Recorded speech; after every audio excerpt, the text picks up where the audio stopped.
पंचांग के अनुसार तुलसी विवाह कार्तिक माह के शुक्ल पक्ष की द्वादशी तिथि को प्रदोष काल में होता है। देव उठनी एकादशी के अगले दिन तुलसी विवाह का आयोजन होता है।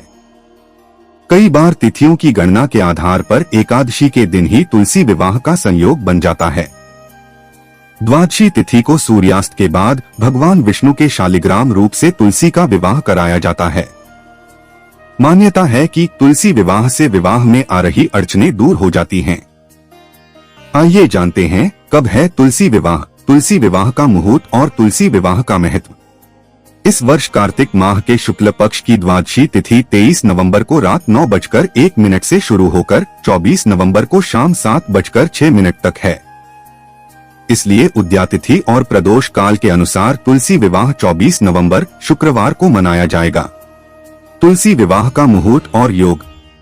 तुलसी विवाह का आयोजन प्रदोष काल में होता है।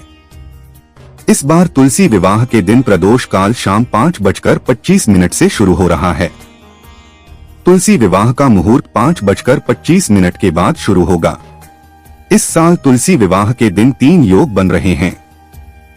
सर्वार्थ सिद्धि योग पूरे दिन, अमृत सिद्धि योग सुबह 6:51 से शाम 4:01 तक, सिद्धि योग रात काल सुबह से 9:05 तक। तुलसी विवाह का महत्व।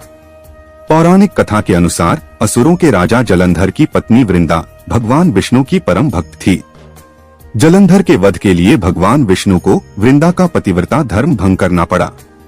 जलंधर की मृत्यु के बाद वृंदा ने शरीर त्याग दिया। वृंदा ने जहां अपना शरीर त्यागा वहां तुलसी का पौधा उगाया। भगवान विष्णु ने वृंदा को वरदान दिया कि उसका उनके शालिग्राम रूप से विवाह होगा और तुलसी के बिना उनकी पूजा अधूरी रहेगी। इसीलिए कार्तिक माह के शुक्ल पक्ष की द्वादशी तिथि को तुलसी का शालिग्राम से विवाह कराया जाता है।